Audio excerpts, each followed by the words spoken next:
Iran की मुसीबत इन दिनों लगातार बढ़ती जा रही है। एक तरफ जहां अमेरिकी राष्ट्रपति डोनाल्ड ट्रंप लगातार धमकी देने में लगे हुए हैं, तो वहीं दूसरी तरफ यूएन में ईरान चौतरफा बुरी तरह फंसता हुआ नजर आया है। लेकिन तभी भारत ने ईरान को खुला समर्थन देकर दुनिया को चौंका दिया। ऐसे में सवाल उठता है कि यूएन में ईरान के साथ ऐसा क्या हुआ कि भारत को समर्थन देना पड़ा। यूएन की बैठक में ईरान पर पश्चिमी देशों ने क्या कुछ कहा है? दरअसल संयुक्त राष्ट्र मानवाधिकार परिषद के 39वें विशेष सत्र में कल एक बड़ा भू राजनीतिक उलटफेर देखने को मिला। ईरान में मानवाधिकारों की स्थिति को लेकर पश्चिमी देशों द्वारा लगाए गए निंदा प्रस्ताव पर भारत ने खुलकर तेहरान यानी कि ईरान का साथ दिया।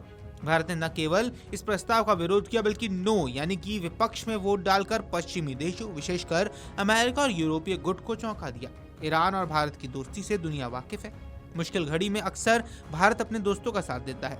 इस बार भी कुछ ऐसा ही देखने को मिला है। पश्चिमी देशों ने शुक्रवार को ईरान को यूएन में फंसाया। ऐसे में भारत से देखा नहीं गया, भारत ने डंके की चोट पर ईरान का साथ दिया। दरअसल हुआ कुछ यूं कि यूएनएचआरसी यानी संयुक्त राष्ट्र मानवाधिकार परिषद में ईरान की मानवाधिकार उल्लंघनों पर एक बड़ा विवाद हुआ। शुक्रवार को यूएनएचआरसी ने ईरान की निंदा की और हाल ही के विरोध प्रदर्शनों पर क्रूर कार्रवाई के जांच आदेश दिए। ये जांच हजारों लोगों की मौत से जुड़ी थी। ईरान इस मुद्दे पर बुरी तरह फंस गया। पश्चिमी देश और नाटो सदस्य जैसे अमेरिका, फ्रांस और दक्षिण कोरिया ईरान के खिलाफ थे। वे सख्त कार्रवाई चाहते थे, लेकिन भारत ने डंके की चोट पर ईरान का साथ दिया। भारत ने प्रस्ताव के खिलाफ वोट किया। इससे पश्चिमी देश बहुत चक्के रह गए। वे सोच भी नहीं पाए कि भारत जैसा बड़ा लोकतांत्रिक देश ईरान के पक्ष में खड़ा होगा। भारत का ये कदम ईरान के लिए मजबूत समर्थन था। भारत ने साफ कर दिया कि वे ईरान के आंतरिक मामलों में बाहरी हस्तक्षेप के खिलाफ है। इससे भारत की विदेश नीति की ताकत दिखी, जो संतुलित और स्वतंत्र है। पश्चिमी देशों को लगा कि वे आसानी से ईरान को अलग थलग कर लेंगे, लेकिन भारत के वोट ने उनके प्लान पर पानी फेर दिया। भारत की तरह ही चीन भी ईरान के साथ खड़ा हुआ नजर आया है।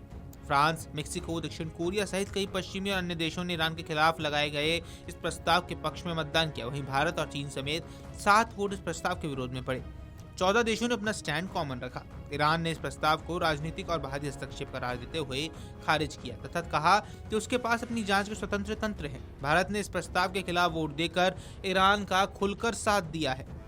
इससे पहले भारत ने 2022 में महसा अमीनी प्रदर्शनों पर आए समान प्रस्ताव पर भी ईरान का समर्थन किया था। भारत की ये नीति उसकी रणनीति हितों से जुड़ी हुई है, जिसमें ईरान से ऊर्जा आयात, चाबहार पोर्ट जैसे प्रोजेक्ट्स और क्षेत्रीय संतुलन बनाए रखना शामिल है। भारत हमेशा जोर देता रहा है कि मानवाधिकार के मुद्दों पर राजनीतिकरण नहीं होना चाहिए और देश के आंतरिक मामलों में हस्तक्षेप से बचा जाना चाहिए।